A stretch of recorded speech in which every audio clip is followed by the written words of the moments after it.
तो दोस्तों आज की हमारी जो क्लास है वो है रिवीजन क्लास है। तो पूरी क्लास को अच्छे से देखिएगा, निश्चित तौर पर आप ज़्यादा से ज़्यादा मार्क्स यहाँ से हासिल कर लेंगे। चलिए आइए बात करते हैं एक एक चीज़ों के बारे में। जैसा कि बात करते हैं आज का हमारा जो सबसे पहला टॉपिक है दोस्तों वो है जानवरों पर। जैसा कि बात करते हैं, कहा जा रहा है कि जानवरों की खाल पर जो डिजाइन बने होते हैं वो किसके कारण होते हैं? उनके बालों के रंग के कारण होते हैं। तो ध्यान रखिएगा, जानवरों की खाल पर जो डिजाइन होते हैं वो किसके कारण होते हैं? उनके बालों के रंग के कारण होते हैं। नेक्स्ट बात करते हैं, कुछ जानवर जो दिन में जागने वाले जानवर होते हैं वे आमतौर पर क्या होता है, कुछ रंग ही देख पाते हैं, लेकिन रात में जागने वाले जो जानवर होते हैं दोस्तों वे हर चीज को सफेद और काली में देखते हैं। तो ध्यान रखिएगा, रात में जागने वाले जो जानवर होते हैं वे हर चीज को सफेद और काली में देखते हैं। नेक्स्ट बात करते हैं, अगला पॉइंट हमें ये बता रहा है कि अगला पॉइंट ये कहता है कि बहुत से जानवर ऐसे होते हैं जो किसी खास मौसम में क्या होता है, लंबी गहरी नींद में चले जाते हैं। वो है दोस्तों छिपकली है। छिपकली के बारे में बात करते हैं तो छिपकली रात में ठंडियों में क्या होता है, ये लंबी गहरी नींद में चली जाती है और गर्मियों में अगर देखा जाए तो ये फिर से सक्रिय हो जाती है। दोस्तों नेक्स्ट बात करते हैं, पहले क्या होता था जब हमारे पास किसी भी प्रकार के टूल्स नहीं हुआ करता था कि कैसे क्या भूकंप कब आने वाला है और तूफान कब आने वाला है, तो इसकी जब हमारे पास जानकारी नहीं हुआ करती थी। जैसे कि बात करते हैं, अगर देखा जाए तो आज मौसम विभाग हमें बता देता है कि किस प्रकार की घटनाएं होने वाली हैं, लेकिन उस समय की बात करिए, आज से 10 साल नहीं, कम से कम 50-60 साल पहले या 100 साल पहले या 200 साल पहले की बात करते हैं, तो उस समय हमारे पास इस तरह का मौसम विभाग नहीं हुआ करता था। तो फिर क्या होता था, जो जानवर वगैरह हुआ करते थे वे क्या करते थे दोस्तों, अजीब हरकतें करते थे, जिससे हमें ये पता चल जाता था कि कोई ना कोई एक तरीके से नेचर डिजास्टर होने वाला है। कहने का मतलब ये है तूफान या भूकंप जैसे घटनाएं होने वाली हैं। नेक्स्ट बात करते हैं, जानवरों में भी देखने, सुनने और महसूस करने की शक्ति होती है और वैज्ञानिकों का जो मानना है दोस्तों, कई जानवरों को अपनी पूरी भाषा होती है। कई जानवर ऐसे होते हैं जिनकी अपनी पूरी भाषा होती है, इस बात को ध्यान रखिएगा। नेक्स्ट बात करते हैं, जिन जानवरों के बाहरी कान और शरीर पर बाल होते हैं वे क्या करते हैं, बच्चे देते हैं। तो ध्यान रखिएगा, जिन जानवरों के बाहरी कान होते हैं और शरीर पर बाल होते हैं वे क्या करते हैं, बच्चे देते हैं, और जिन्हें क्या कहा जाता है, स्तनधारी भी कहा जाता है। तो बच्चे देने वाले जो जानवर होते हैं उन्हें क्या कहा जाता है दोस्तों, स्तनधारी कहा जाता है। जिन जानवरों के बाहरी कान व शरीर पर बाल नहीं होते हैं वे क्या करते हैं, अंडे देते हैं। ठीक है, तो इस बात को ध्यान रखिएगा, इन्हें अंडायुज भी कह सकते हैं। नेक्स्ट बात करते हैं दोस्तों, स्तनधारियों की अगर विशेषताओं में अगर देखा जाए तो बताया जा रहा है कि स्तनधारियों की विशेषताओं में इनके शरीर पर बाल पाया जाना और कान के मध्य में 3 अस्थियां, जैसे कि बात करते हैं, एक तो मेलिन है, मेलियन है, दूसरी है इंकस है, तीसरी है स्टीपस, ये प्रमुख रूप से पाया जाता है। नेक्स्ट बात करते हैं, यदि कुछ प्रजातियों को छोड़ दें, कुछ प्रजातियों को छोड़ दें तो लगभग अगर देखा जाए तो सभी जो प्रजातियां हों वो स्तनधारी जंतु में आती हैं या स्तनधारी वर्ग में आती हैं। तथा जिन जानवरों में यह नहीं पाया जाता है वे क्या करते हैं, अंडे देते हैं, जो कि आप पहले ही जानते हैं। नेक्स्ट बात करते हैं, फिर कहा जा रहा है दोस्तों कि जानवरों के कान के आकार और उनके सुनने की शक्ति में क्या होता है, बहुत गहरा संबंध होता है। जिन जानवरों के बड़े कान होते हैं उनके सुनने की जो क्षमता होती है दोस्तों बड़ी ज्यादा होती है। तो आपके एग्जाम में यह प्रश्न बन सकता है कि जिन जानवरों के कान बड़े होते हैं क्या उनमें सुनने की क्षमता अधिक होती है या कम होती है? तो ध्यान रखिएगा, ज्यादा होती है, यानी कि अधिक होती है। नेक्स्ट बात करते हैं दोस्तों, जानवरों के शिकार के बारे में बात करते हैं। तो कुछ जानवर होते हैं जिसकी वजह से उनका शिकार किया जाता है। जैसे कि बात करते हैं, हाथी की बात करते हैं तो हाथी का शिकार इसलिए किया जाता है ताकि उनके दांत मिल जाएं, और गैंडे का शिकार इसलिए किया जाता है उनके सींग के लिए, और शेर, मगरमच्छ की बात करते हैं, सांप की बात करते हैं तो उनकी खाल या त्वचा के लिए उन्हें मारा जाता है। नेक्स्ट बात करते हैं, अगर हिरन की बात करते हैं, कस्तूरी हिरन की बात करते हैं तो थोड़ी खुशबू के लिए मारा जाता है। और जो लोग जानवरों को मारते हैं उन्हें क्या कहा जाता है, तो शिकारी कहा जाता है। तो जो लोग जानवरों को मारते हैं उन्हें क्या कहा जाता है, शिकारी कहा जाता है। नेक्स्ट बात कर लेते हैं मेरे प्रिय दोस्तों, कुछ जानवरों की नींद होती है, कुछ जानवरों की नींद की बात करते हैं। तो जैसे कि बात करते हैं, गाय के बारे में बात करते हैं तो लगभग 4 घंटे सोती हैं। अजगर के बारे में बात करते हैं तो 18 घंटे, जिराफ 2 घंटे, और बिल्ली की बात करते हैं तो 12 घंटे। तो बिल्ली 12 घंटे सोती है दोस्तों, और हाथी की बात करते हैं तो 2 से 4 घंटे हाथी सोती हैं, इस बात को ध्यान रखिएगा। अब बात करते हैं कुछ खास जानवरों के बारे में जहाँ तक क्वेश्चन हमारे एग्जाम में जरूर पूछे जाते हैं। देखिए रिवीजन क्लास है इसलिए मैं ज़्यादा यहाँ पर समझा नहीं रहा हूँ, बस चीज़ों को बताते चल रहा हूँ ताकि आपको सारी बातें याद होते चलें। जैसा कि बात करते हैं स्लॉथ की जो सबसे खास बात ये है कि दोस्तों ये भालू के जैसे दिखाई देता है, ठीक है। तो लेकिन ये क्या होता है, भालू से अलग होता है। इसके देखने का अगर इसको देखा जाए तो ये भालू जैसे ही दिखाई देता है, लेकिन ये भालू होता नहीं है। इसकी नेक्स्ट बात करते हैं, इसकी नेक्स्ट खास बात ये है दोस्तों कि ये लगभग अगर देखा जाए तो दिन में क्या होता है कि करीब 17 घंटे पेड़ों से उल्टे लटक कर आराम करके सोते हैं। कहने का मतलब ये है कि 17 घंटे सोते हैं कौन, स्लॉथ। नेक्स्ट बात करते हैं 40 वर्ष के आयु में क्या होता है, मतलब इनका जो जीवन काल होता है 40 वर्ष होता है और सिर्फ 8 पेड़ों पर ही घूमते हैं। कितने पेड़ों पर, सिर्फ 8 पेड़ों पर ही घूमते हैं और सप्ताह में एक बार के लिए ही क्या होता है, शौच के लिए पेड़ से नीचे उतरते हैं। तो ध्यान रखिएगा स्लॉथ की मुख्य विशेषता ये है कि 40 वर्ष इनका जीवन काल होता है और सिर्फ 8 पेड़ों पर ही अपना जीवन बिता देते हैं और सप्ताह में एक बार ही शौच के लिए पेड़ से नीचे उतरते हैं। जिस पेड़ पर रहते हैं उसे पत्ते खाकर अपना पेट भरते हैं, जिस पेड़ पर रहते हैं वह अगर देखा जाए तो उसी पत्ते को खाकर क्या करते हैं, अपना पेट भरते हैं दोस्तों। अब आइए बात कर लेते हैं बाघ के बारे में। बाघ के बारे में अगर देखा जाए तो बाघ अंधेरे में हमसे 6 गुना बेहतर देख सकते हैं। तो बाघ की सबसे खास बात यह है कि हमसे 6 गुना अधिक देख सकते हैं। नेक्स्ट बात करते हैं बाघ की मूछें हवा में हुए कंपन को भाप कर लेती हैं और जिससे शिकार की सही स्थिति का भी इन्हें पता चल जाता है। इससे वो अंधेरे में भी ये ढूंढ लेते हैं, इस बात को भी ध्यान रखिएगा। चलिए नेक्स्ट बात करते हैं, बाघ के क्या होते हैं, अपने इलाके होते हैं और अपने इलाकों क्या होता है कि कैसे पहचान करते हैं, मूत्र के माध्यम से। इन सभी का, चाहे वो बाघ की बात करें दोस्तों, चाहे बाघ की बात करें, चाहे कुत्ते की बात करें, तो इन सभी का अपना टेरिटरी क्षेत्र होता है और उसको कैसे पहचान लेते हैं, मूत्र के माध्यम से। तो एक कुत्ता एक बाघ दूसरे के क्षेत्र में नहीं जाता है, वो अपने ही टेरिटरी क्षेत्र में रहते हैं। सबसे खास बात तो ये है दोस्तों। नेक्स्ट बात करते हैं बाघ के अनुसार अगर देखा जाए तो बाघ मौके के अनुसार अपनी आवाज बदलता रहता है और बाघ का गुर्राना अगर देखा जाए तो 3 किलोमीटर तक दूर सुना जा सकता है। आपके एग्जाम में यह प्रश्न पूछा जा सकता है कि बाघ का गुर्राना कितने किलोमीटर तक दूर तक सुना जा सकता है, तो ध्यान रखिएगा 3 किलोमीटर तक। नेक्स्ट बात करते हैं बाघ के दोनों कान के बाहर की आवाज। देखिए बाघ दोनों कान बाहर की आवाज इकट्ठा करने के लिए अलग अलग दिशाओं में घुमा सकता है, इस बात को भी ध्यान रखिएगा। तो मतलब दोनों तरफ की आवाजें को कलेक्ट करने के लिए और समझने के लिए अपने कान को अलग अलग दिशाओं में घुमा सकता है बाघ, इस बात को ध्यान रखिएगा। नेक्स्ट बात करते हैं बाघ की सबसे खास बातें हैं दोस्तों। बाघ की एक और खास बात यह है कि बाघ हवा से पत्ते हिलने और शिकार की झाड़ियों में हिलने से हुई आवाज के अंतर को पहचान लेता है। देखिए अगर पत्ते हिलते हैं तब भी वो पहचान लेता है और एक तरह जो कि हवा के द्वारा हिल रहे हैं, अगर शिकार के द्वारा जैसे कि बात करते हैं हिरन वगैरह के खाना चाहते हैं तो उसकी झाड़ियां अगर हिलती हैं तो उससे ये पहचान लेते हैं कि शिकार है कि या एक तरीके से किस तरह का शिकार है या पत्ते के हिलने की आवाज़ है। तो सबसे खास बात तो ये है दोस्तों, इस बात को भी ध्यान रखिएगा। अब बात कर लेते हैं हाथी के बारे में, जो कि आप जानते हैं हाथी की मुख्य विशेषता ये है कि दोस्तों पानी और कीचड़ में खेलना बहुत पसंद करते हैं, जिससे क्या होता है उनके शरीर को ठंडक मिलती है दोस्तों, इस बात को ध्यान रखिएगा। हाथी के कान के पंख होते हैं, मतलब कान जो होते हैं वे पंख जैसे होते हैं, जो गर्मी लगने पर हाथी क्या करती है, अपने कान को हिलाकर हवा कर लेती है। 3 महीने का जो हाथी है तो दोस्तों 3 महीने का जो हाथी होता है उसका 200 किलोग्राम वजन होता है। ये भी आपके एग्जाम में पूछा जा चुका है कि 3 महीने का जो हाथी होता है उसका वजन कितना होता है, कितना वजन हो सकता है, तो ध्यान रखिएगा 200 किलोग्राम। अच्छा 200 किलोग्राम को आप ये भी ध्यान रखिएगा, अगर 2 क्विंटल लिख कर आ जाता है तब भी सही हो जाएगा, क्योंकि 100 केजी इज इक्वल टू क्या होता है, 1 क्विंटल होता है, तो 200 केजी मतलब 2 क्विंटल। ठीक, वहां पर ऐसे भी प्रश्न पूछा जा सकता है।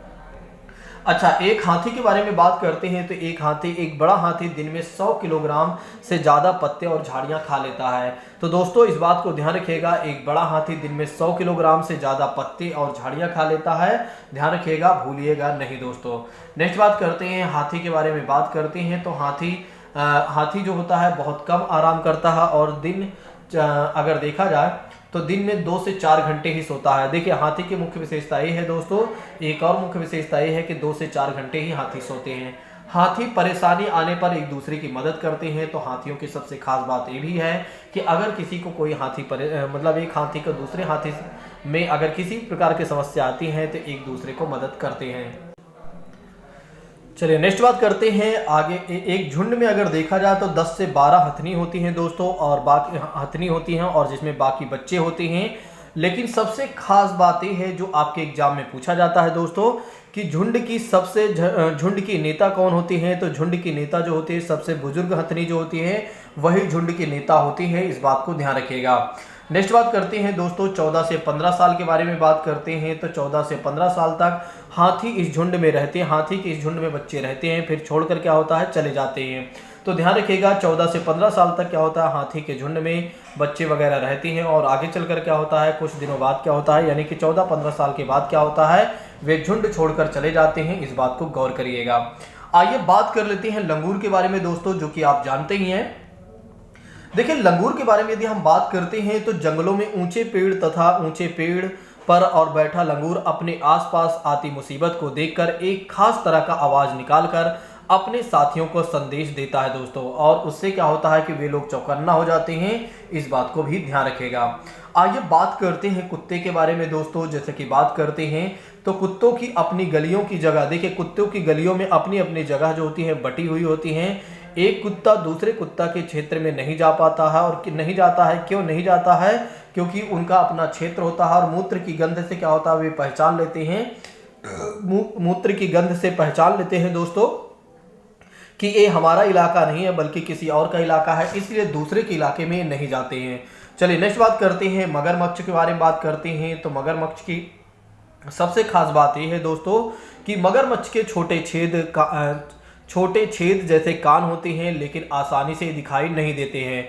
तो कहने का मतलब ये है दोस्तों कि मगरमच्छ के भी छोटे छोटे कान होते हैं जो हमें दिखाई नहीं देते हैं आसानी से, और छिपकली के भी छोटे छोटे देखा जाए तो या छोटे कान होते हैं या छोटे छेद होते हैं जो कि कान जैसे ही होते हैं, जो हम नहीं देख पाते हैं। और मगरमच्छ की भी खास विशेषता यही है दोस्तों कि मगरमच्छ के भी छोटे छेद होते हैं जो कान जैसे ही होते हैं, जिन्हें हम नहीं देख पाते हैं। चलिए नेक्स्ट बात करते हैं मछलियों के बारे में बात करते हैं। तो मछलियों के बारे में यदि बात करें तो मछलियां खतरों की चेतावनी को एक दूसरे को बिजली की तरंग देती हैं, और जिससे क्या होता है सभी एक तरीके से क्या हो जाती है अलर्ट हो जाती है। डॉल्फिन भी अलग अलग तरह की आवाज़ निकालती है दोस्तों, और एक दूसरे से बात करती हैं। गिलहरी के बारे में बात करते हैं तो गिलहरी हमेशा बढ़ते दांत, गिलहरी क्या करती है, गिलहरी के दांत हमेशा बढ़ते रहते हैं, और दांतों से काटने और कुतरने के कारण क्या होता है इनके दांत घिस जाते हैं। नेक्स्ट बात करते हैं बिल्ली के दांत नुकीले होते हैं जो मांस को काटने के काम आते हैं। बिल्ली के जो दांत होते हैं दोस्तों वे नुकीले होते हैं जो मांस को काटने के काम आते हैं, जो कि आप जानते ही हैं। नेक्स्ट बात करते हैं गाय के बारे में बात करते हैं। तो गाय के जो दांत होते हैं, गाय के आगे के दांत जो होते हैं पत्तों को काटने के लिए होते हैं, और पीछे के दांत जो होते हैं चपटे होते हैं और बड़े होते हैं जो चबाने के लिए होते हैं। ये आपके एग्जाम में पूछा जा चुका है कि गाय के आगे के दांत क्या करते हैं, तो पत्तों को काटने का काम करते हैं, और इनके पीछे के दांत जो होते हैं वे कैसे होते हैं, तो चपटे होते हैं और बड़े होते हैं। उनका काम क्या होता है, चबाने के लिए होता है, यानी कि वे चबाते हैं। नेक्स्ट बात करते हैं दोस्तों सांप के बारे में भी हम बात करते हैं। तो सांप हमारे देश में केवल चार तरह के ही जहरीले सांप हैं, जिसमें अगर देखा जाए नाग की बात की जाती है, करैत की बात की जाती है, दुबैया और अफाई की बात की जाती है। जब सांप किसी को काटता है तो उसके जो दांत होते हैं दोस्तों, दो खोखले दांत जो होते हैं उन्हीं से क्या होता है जहर निकलता है, और जिससे व्यक्ति के शरीर में चला जाता है। नेक्स्ट बात करते हैं जो अगर किसी व्यक्ति को सांप काट लेता है दोस्तों तो उससे बचने के लिए उसे सीरम नाम की दवा दी जाती है, और ये जो सीरम नाम की दवा बनती है वो सांप के जहर से ही बनती है, इस बात को भी ध्यान रखिएगा। चलिए नेक्स्ट बात करते हैं दोस्तों, नेक्स्ट बात करते हैं सांप क्या करते हैं, उनके दांत भले ही नुकीले होते हैं लेकिन वे अपने शिकार को चबा कर नहीं खाते हैं, बल्कि क्या होता है कि वे निगल कर खाते हैं, इस बात को भी गौर करिएगा। यहीं पर बात कर लेते हैं अगले प्रश्न के बारे में। तो अगला प्रश्न ये कहता है कि सांप के जो कान होते हैं वे सांप के बाहरी कान तो नहीं होते हैं, वे क्या करते हैं जमीन पर हुए कंपन से सुन लेते हैं, यानी कि पहचान कर लेते हैं। सपेरों को क्या कहा जाता है, कालबेलिया कहा जाता है। ये भी आपके एग्जाम में पूछा जा चुका है कि सपेरों को क्या कहा जाता है, तो कालबेलिया कहा जाता है। और कालबेलिया नाच में सांप जैसे ही मुद्राएं होती हैं दोस्तों। नेक्स्ट बात करते हैं, सांप क्या करता है खेतों में फसलों को चूहों को सांप क्या करता है खेतों में फसलों को चूहे से बचाने के लिए मदद करता है किसानों को, और जिसकी वजह से सांप को भी क्या कहा जाता है, किसान का फ्रेंड कहा जाता है, यानी कि मित्र कहा जाता है। नेक्स्ट बात करते हैं, सांप सुन नहीं सकते हैं, लेकिन क्या होता है कि वे केवल और केवल बीन के हिलने के अनुसार क्या होता है, अपने सिर को हिलाते हैं, जिसे हम लोग क्या मानते हैं, एक तरीके से नाचना कहते हैं। तो दोस्तों इस बात को ध्यान रखिएगा, सांप के बीन मतलब सांप के कान नहीं होते हैं, लेकिन बीन के हिलने की वजह से भी अपने सिर को हिलाते हैं, जिसे हम क्या कहते हैं कि सांप नाच रहा है। चलिए अगले प्रश्न के बारे में बात करते हैं, नेक्स्ट चीजों के बारे में बात करते हैं। तो कालबेलिया जाति के रोशननाथ जी अपनी जाति में बहुत मशहूर थे और बहुत आसानी से खतरनाक और जहरीले सांप को पकड़ लेते थे। दोस्तों इस बात को ध्यान रखिएगा। तो कालबेलिया जाति के रोशननाथ जी अपने जाति में अगर देखा जाए तो बहुत मशहूर थे, वे आसानी से खतरनाक और जहरीले सांपों को पकड़ लेते थे। चलिए नेक्स्ट बात कर लेते हैं दोस्तों, केचुए के बारे में बात करते हैं। तो केचुए के बारे में यदि हम बात करते हैं तो केचुए जमीन में छेद बनाकर मिट्टी को मुलायम कर देते हैं और जमीन के इन छेदों से हवा और पानी निकल पाता है। दोस्तों इस बात को ध्यान रखिएगा। नेक्स्ट बात करते हैं, केचुए मृत पत्तियों पौधों को खाते हैं। तो केचुए क्या करते हैं, मृत पत्तियों को खाते हैं और पौधों को खाते हैं, और इनके मल से क्या होता है, जमीन उपजाऊ बनती है। इनके मल से क्या होता है दोस्तों, जमीन उपजाऊ बनती है, और इसलिए क्या कहा जाता है, केचुआ जो होता है किसान का मित्र होता है। वर्मी कंपोस्ट को वर्मी कल्चर या केचुआ का पालन कहा जाता है। तो ध्यान रखिएगा, वर्मी कंपोस्ट या वर्मी कल्चर को क्या कहा जाता है, केचुआ पालन कहा जाता है। इस बात को ध्यान रखिएगा। बात करते हैं चींटियों के बारे में दोस्तों। तो चींटियां के बारे में यदि हम बात करते हैं तो चींटियां मिलजुल कर रहती हैं और चींटियों का काम जो होता है बटा रहता है। रानी चींटी क्या करती है, अंडे देती है, और सिपाही चींटी क्या करती है, बिल में ध्यान रखती है। तो दोस्तों इस बात को ध्यान रखिएगा, जो चींटियों के बारे में बात करते हैं तो चींटियां क्या होती हैं, मिलजुल कर रहती हैं, और जिन सभी इसमें अगर देखा जाए तो हर चींटी का अपना काम बटा होता है, जिसमें रानी चींटी का काम क्या होता है, अंडे देना होता है। तो रानी चींटी क्या करती है, अंडे देती है, और सिपाही चींटी क्या करती है, बिल का ध्यान रखती हैं, और काम करने वाली चींटियां क्या करती हैं, भोजन ढूंढकर क्या करती हैं, बिल तक लाती हैं। नेक्स्ट बात करते हैं दोस्तों, बिल्लियां क्या करती हैं, बिल्लियां चींटियां बिल्ली ध्यान आ रहा है, चींटियां चलते समय जमीन पर कुछ गंध छोड़ती जाती हैं, और जिससे सूंघ कर पीछे आने वाली चींटियां का रास्ता मिल जाता है। तो सबसे खास बात यह है दोस्तों, चींटियां जो होती हैं चलते समय जमीन पर कुछ गंध छोड़ देती हैं, और जिससे क्या होता है, सूंघ कर पीछे आने वाली चींटियों का रास्ता मिल जाता है। नेक्स्ट बात करते हैं दोस्तों, पहरेदार चींटी एक विशेष प्रकार की गंध के कारण क्या होता है, दूसरी चींटी को पहचान लेती है। तो पहरेदार जो चींटी होती है एक विशेष प्रकार की गंध की वजह से क्या होता है, दूसरी चींटी को पहचान लेती है। दोस्तों इस बात को गौर करिएगा। आइए बात करते हैं नेक्स्ट चीजों के बारे में। जैसे कि यहाँ पर कहा जा रहा है कि सामाजिक कीट जो होते हैं दीमक होते हैं, ततैया, मधुमक्खी और चींट होते हैं। ये भी आपके एग्जाम में आ चुका है कि सामाजिक कीट कौन होते हैं, तो दीमक होते हैं, ततैया होते हैं, मधुमक्खियां और चींटियां होते हैं। चलिए अब बात कर लेते हैं मच्छर के बारे में बात करते हैं। तो मच्छर के बारे में अगर देखा जाए तो मच्छर हमारे शरीर की मच्छर हमारे शरीर की गंध खासकर पैरों के तलवे और हमारे शरीर की गर्मी से हमें ढूंढ लेते हैं। तो आपके एग्जाम में यह प्रश्न पूछा जा चुका है कि मच्छर हमें कैसे ढूंढ पाते हैं। तो हमारे शरीर की गंध या खास तरह से अगर देखा जाए तो पैरों के तलवे की वजह से या हमारे शरीर की गर्मी से क्या होता है, वे हमें ढूंढ लेते हैं। मच्छर जो होता है पानी में ही अंडे देते हैं। दोस्तों इस बात को भी ध्यान रखिएगा। तो जो मच्छर होते हैं वे पानी में ही अंडे देते हैं। डेंगू, मलेरिया, चिकनगुनिया बीमारियां जो होती है मच्छरों से ही फैलती हैं। तो ध्यान रखने वाली बात यह है दोस्तों कि मच्छरों से फैलने वाली जो बीमारियां हैं वे डेंगू हैं, मलेरिया है, चिकनगुनिया है। ये सारी बातें आप ध्यान रखिएगा। नेक्स्ट बात करते हैं दोस्तों, मक्खियों के बारे में बात करते हैं। तो मक्खियों से क्या होता है, डायरिया फैलता है, हैजा फैलता है, टाइफाइड होता है। तो आपके एग्जाम में यह भी प्रश्न पूछा जा चुका है कि डायरिया किससे फैलता है, हैजा नामक बीमारी किससे फैलती है, टाइफाइड नामक बीमारी किससे फैलती है। तो ध्यान रखिएगा मक्खियों से। मक्खियां क्या करती है, अपने पैरों से बीमारी के कीटाणु लाती हैं, और जब यह बिना किसी ढके खाने या भोजन वगैरह पे बैठ जाती हैं तो चीज़ें दूषित हो जाती हैं, और जिससे खाने के बाद हम क्या होता है, बीमार पड़ जाते हैं। अच्छा, मच्छरों से बचने के लिए उपाय क्या है दोस्तों। एक तो पहली बात यह है कि रुके हुए पानी, इकट्ठे हुए पानी को हमें नहीं रखना चाहिए, ताकि क्योंकि अगर रुके हुए पानी जो होती हैं, जो इकट्ठा पानी होती है, उसमें क्या होता है कि मच्छर, मलेरिया के जो मच्छर होते हैं वे पैदा होते हैं। इसलिए क्या होता है, फिर प्रजनन की फिर क्या होता है कि अगर हम ये सब पानी नहीं रखते हैं तो प्रजनन की क्षमता रुक सकती है, या अगर हम चाहें तो कुल मिलाकर मच्छर ही नहीं आएंगे तो प्रजनन कैसे होंगे। तो अगर हम चाहें या तो फिर हम ऐसे कर सकते हैं, कोई इकट्ठा पानी है वहाँ पर मच्छर है तो उसमें क्या करना होगा, हमें उचित तरीके से अगर देखा जाए तो मिट्टी का तेल डालना होगा। जब हम मिट्टी के तेल डाल देंगे तो पृष्ठ तनाव कम हो जाएगा और ऑक्सीजन की आपूर्ति रुक जाएगी, और जिससे क्या होगा कि मच्छर का लार्वा मर जाता है, जिसकी वजह से क्या होता है मच्छर का लार्वा मर जाता है। इस बात को भी गौर करिएगा। चलिए नेक्स्ट बात करते हैं दोस्तों, घरों में डीटीटी का छिड़काव किया जाना चाहिए। घरों में अगर देखा जाए तो डीटीटी का छिड़काव किया जा सकता है। आसपास पानी जमा नहीं होने देना चाहिए, जिससे क्या हो कि मच्छर वहां ना बैठे। नेक्स्ट बात करते हैं, पानी के बर्तन, टंकी, कूलर को हमेशा साफ रखें दोस्तों, और मच्छरदानी का प्रयोग करें। तो ज़्यादा से ज़्यादा अगर देखा जाए तो मच्छरदानी का प्रयोग करें।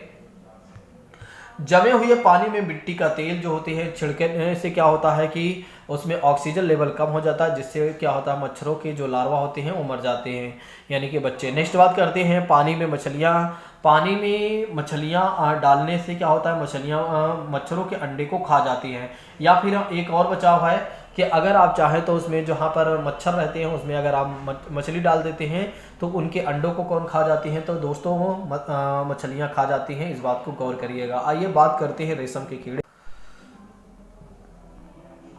चलिए नेक्स्ट बात कर लेते हैं, रेशम का कीड़ा के बारे में बात करते हैं। तो रेशम का कीड़ा जो होता है अपनी मादा को इसकी गंध से कई किलोमीटर दूरी से पहचान लेता है। तो रेशम का जो कीड़ा होता है दोस्तों अपनी मादा को इसकी गंध की वजह से क्या होता है, कई किलोमीटर दूर से पहचान लेता है। इस बात को गौर करिएगा। चलिए नेक्स्ट बात करते हैं दोस्तों, नेक्स्ट बात कर लेते हैं, चूहों के बारे में बात करते हैं। तो चूहों की देखने की जो क्षमता होती है दोस्तों बहुत कम होती है, लेकिन इनके सूंघने और एक तरीके से अगर देखा जाए सूंघने और छूने की जो और टेस्ट करने की जो क्षमता होती है काफ़ी ज़्यादा होती है। तो इस बात को भी गौर करिएगा, भूलिएगा नहीं। अब बात करते हैं दोस्तों जरायुज और अंड प्रजक के बारे में बात करते हैं। तो जरायुज जंतु के बारे में बात कर लेते हैं और अंड प्रजक जंतु के बारे में बात करते हैं। तो वह जंतु जो सीधे ही शिशु को जन्म दे देते हैं उन्हें क्या कहा जाता है, जरायुज जंतु कहा जाता है। और वे जंतु जो अंडे देते हैं उन्हें क्या कहा जाता है, अंड प्रजक जंतु कहा जाता है। तो ध्यान रखिएगा, जरायुज जंतु कौन होते हैं, अंडायुज जंतु कौन होते हैं। तो ऐसे जंतु जो सीधे बच्चे को जन्म देते हैं उन्हें क्या कहा जाता है, जरायुज कहा जाता है। जो अंडे देते हैं उन्हें क्या कहा जाता है, अंड प्रजक कहा जाता है। सूक्ष्म जीव के बारे में बात कर लेते हैं दोस्तों। आइए बात कर लेते हैं सूक्ष्म जीव के बारे में। जैसा कि बात करते हैं, यहाँ पर कहा गया है कि कुछ जीव भी ऐसे हैं जिन्हें हम बिना यंत्र की सहायता से केवल आंखों से, मतलब केवल नंगी आंखों से हम नहीं देख सकते हैं। इन्हें हम क्या कहते हैं, एक तरीके से सूक्ष्म जीव कहते हैं। तो सूक्ष्म जीव क्या होते हैं, जिन्हें बिना यंत्र के हम नहीं देख सकते हैं, मतलब खुली आंखों से हम जिन्हें नहीं देख सकते हैं उन्हें हम क्या कहते हैं, सूक्ष्म जीव कहते हैं। तो ध्यान रखिएगा, जिनको देखने के लिए हमें कोई ना कोई एक तरीके से टूल्स यानी यंत्र की सहायता लेनी होगी, ठीक है। तो उनको जो मतलब इतने छोटे जीव होते हैं जिन्हें देखने के लिए क्या होता है, हमें यंत्र की आवश्यकता पड़ती है, उन्हें हम क्या कहते हैं, सूक्ष्म जीव कहते हैं। सूक्ष्म जीवों को 4 मुख्य वर्गों में बांटा गया है दोस्तों। जैसा कि बात करते हैं, एक तो जीवाणु की बात करते हैं, दूसरे कवक की बात करते हैं, तीसरा प्रोटोजोआ, और चौथी बात करते हैं कुछ शैवाल आ जाते हैं। तो ध्यान रखिएगा, सूक्ष्म जीवों को मुख्य 4 भागों में बांटा गया है, और जिसके अंतर्गत अगर देखा जाए तो जीवाणु, कवक, प्रोटोजोआ और कुछ शैवाल आते हैं।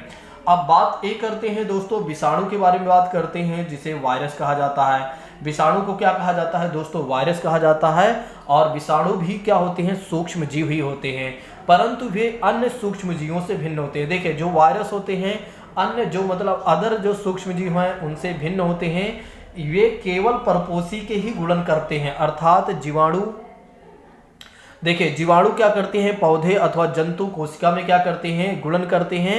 और विषाणु क्या करते हैं, कुछ सामान्य रोग जैसे कि जुखाम की बात करते हैं, इन्फ्लुएंजा की बात करते हैं, और अधिकतर खांसी की बात करते हैं, विषाणु द्वारा ही होता है। तो ध्यान रखिएगा, विषाणु द्वारा क्या क्या चीज़ें होती हैं, जैसे कि बात करते हैं जिन्हें वायरस कहा जाता है, जैसे कि बात करते हैं जुखाम, इन्फ्लुएंजा और कोरोना वायरस भी इसी में आ जाएगा। खांसी वगैरह की बात करते हैं तो ये विषाणु यानी कि वायरस में आ जाते हैं। कुछ विशेष रोग जैसे कि पोलियो और खसरा भी विषाणु वायरस में ही आते हैं, ये भी आपके एग्जाम में आ चुका है।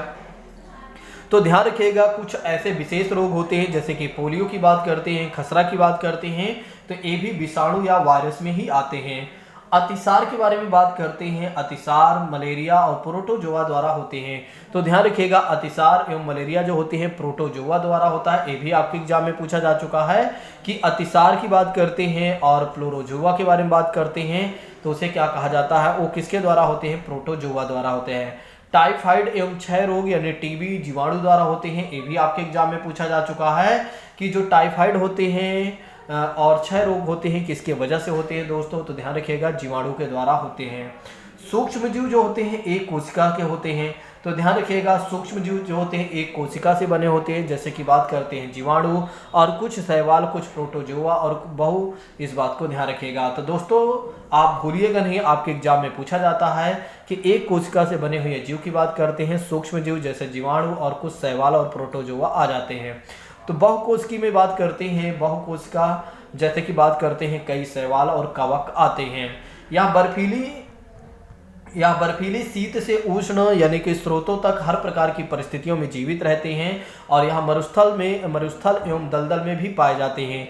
तो ध्यान रखिएगा, ये मरुस्थल एवं दलदल में भी पाए जाते हैं। ये मनुष्य सहित सभी जंतु के शरीर के अंदर भी पाए जाते हैं। तो ऐसे में अगर देखा जाए तो ये मनुष्य के साथ साथ क्या होता है, मनुष्य के साथ साथ अगर देखा जाए तो सभी जंतुओं के शरीर के अंदर भी पाए जाते हैं। इस बात को भी गौर करिएगा। कुछ सूक्ष्म जीव दूसरे सजीवों पर आश्रित होते हैं और कुछ जो होते हैं अन्य पर स्वतंत्र होते हैं। तो कुछ ऐसे जीव होते हैं जो दूसरे सजीव पर आश्रित होते हैं, जबकि कुछ अन्य जीव जो होते हैं स्वतंत्र रूप से पाए जाते हैं। अमीबा के बारे में बात करते हैं दोस्तों। तो अमीबा जैसे सूक्ष्मजीव अकेले रह सकता है। तो अमीबा की सबसे खास बात यह है दोस्तों, जो अकेले रह सकता है, जबकि कवक और जीवाणु जो होते हैं समूह में रहते हैं। तो आपके एग्जाम में यह प्रश्न पूछा जा सकता है कि अमीबा जैसे जो सूक्ष्मजीव होते हैं वे कैसे रहते हैं, तो अकेला रह सकते हैं। और कवक के बारे में बात करते हैं, कवक और जीवाणु की बात करते हैं तो ये समूह में रहते हैं। तो कवक और जीवाणु जो होते हैं दोस्तों वे समूह में रहते हैं, इस बात को गौर करिएगा। अब बात ये कर लेते हैं सूक्ष्म जीव उपयोग के बारे में बात कर लेते हैं कि जो सूक्ष्म जीव होते हैं उनका उपयोग कहाँ पर किए जाते हैं। देखिए, जो सूक्ष्म जीव होते हैं वो विभिन्न कार्यों में भी उपयोग किए जाते हैं, जिनका उपयोग दही, ब्रेड और केक बनाने में किया जाता है। तो ध्यान रखिएगा, सूक्ष्म जीव का भी प्रयोग किसमें किया जाता है, दही में किया जाता है, ब्रेड बनाने में किया जाता है और केक बनाने में किया जाता है। ये आपके एग्जाम में पूछा जा सकता है। लेकिन प्राचीन काल में अगर देखा जाए तो प्राचीन काल में सूक्ष्म जीवों का उपयोग अल्कोहल बनाने में किया जाता रहा। तो दोस्तों जैसे कि बात करते हैं वाइन के बारे में बात करते हैं, अल्कोहल जिसे कहा जाता है, तो सूक्ष्म जीवों का इस्तेमाल अगर देखा जाए तो प्राचीन काल में किया जाता था। जीवाणुओं का उपयोग जो है दोस्तों औषधि उत्पादन एवं कृषि मृदा की उर्वरता में वृद्धि के लिए किया जाता है, जिससे क्या होता है, नाइट्रोजन स्थिरीकरण होता है, नाइट्रोजन फिक्सेशन होता है। तो इस बात को ध्यान रखिएगा कि जीवाणुओं का उपयोग जो होता है औषधि उत्पादन के लिए और कृषि में मृदा उर्वरता की क्षमता बढ़ाने के लिए, और इससे क्या होता है कि नाइट्रोजन स्थिरीकरण होता है।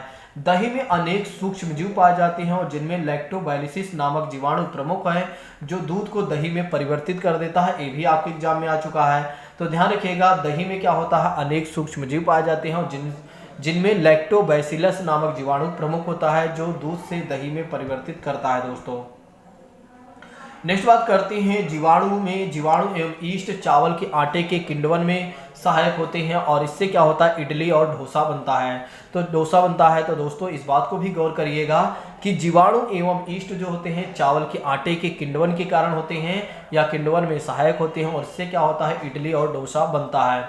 बड़े स्तर पर एल्कोहल, शराब और एसिटिक एसिड के उत्पादन में सूक्ष्म जीवों का इस्तेमाल किया जाता है। तो दोस्तों इस बात को भी गौर करिएगा कि बड़े स्तर पर एल्कोहल, शराब एवं एसिटिक एसिड के उत्पादन में किसका उपयोग किया जाता है, सूक्ष्म जीवों का उपयोग किया जाता है। इस बात को गौर करिएगा।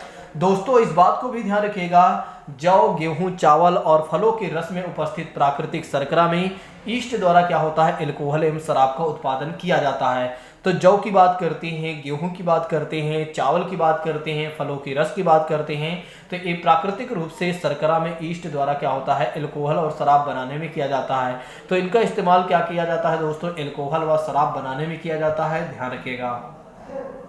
नेक्स्ट बात करते हैं दोस्तों स्ट्रेप्टोमाइसिन और टेट्रासाइक्लिन और एरिथ्रोमाइसिन सामान्य रूप से उपयोग की जाने वाली प्रतिजैविक है जिन्हें कवक और जीवाणु से उत्पादित किया जाता है। तो ध्यान रखिएगा, जो स्ट्रेमाइसिन है, टेट्रासाइक्लिन है, एथ्रोसामाइसिन है, ये जो है प्रतिजैविक होते हैं और इन किसके माध्यम से उत्पादित किए जाते हैं, तो कवक और जीवाणु के माध्यम से उत्पादित किए जाते हैं।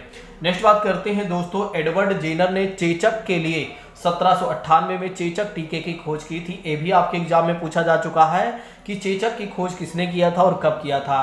तो एडवर्ड जेनर ने किया था और कब किया था, 1798 में किया था।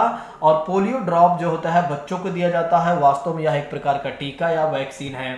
तो आपके एग्जाम में यह भी पूछा जाता है कि पोलियो ड्रॉप क्या है, तो ध्यान रखिएगा, पोलियो ड्रॉप जो है एक तरीके से टीका है या वैक्सीन है, भूलिएगा नहीं।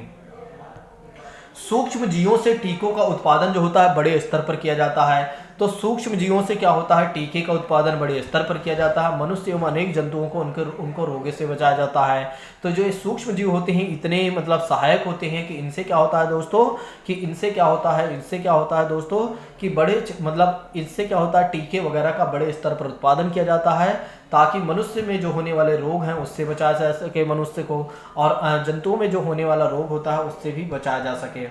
नेक्स्ट बात करते हैं दोस्तों, कुछ जीवाणु जो होते हैं, कुछ जीवाणु एवं नीलहरी शैवाल जो होते हैं वायुमंडलीय नाइट्रोजन का स्थिरीकरण कर सकते हैं। तो आपके एग्जाम में अभी प्रश्न पूछा जा सकता है कि क्या कुछ जीवाणु और नीलहरी शैवाल जो होते हैं वायुमंडलीय नाइट्रोजन का स्थिरीकरण कर सकते हैं या नहीं, तो बिल्कुल कर सकते हैं। और इस प्रकार में मृदा नाइट्रोजन का संवर्धन होता है, उसकी उर्वरता में वृद्धि होती है। तो मृदा नाइट्रोजन का संवर्धन होता है, उसकी उर्वरता में वृद्धि होती है और इन्हें सामान्यतः जैविक नाइट्रोजन का स्थिरीकारक कहा जाता है। तो इन्हें क्या कहा जाता है, जैविक नाइट्रोजन स्थिरीकारक कहा जाता है, ध्यान रखिएगा, या स्थिरीकरण कहा जाता है। चलिए अगली क्लास में हम देखते हैं दोस्तों हानिकारक सूक्ष्मजीव के बारे में। आइए हम बात करते हैं अगली क्लास में। Thank you so much.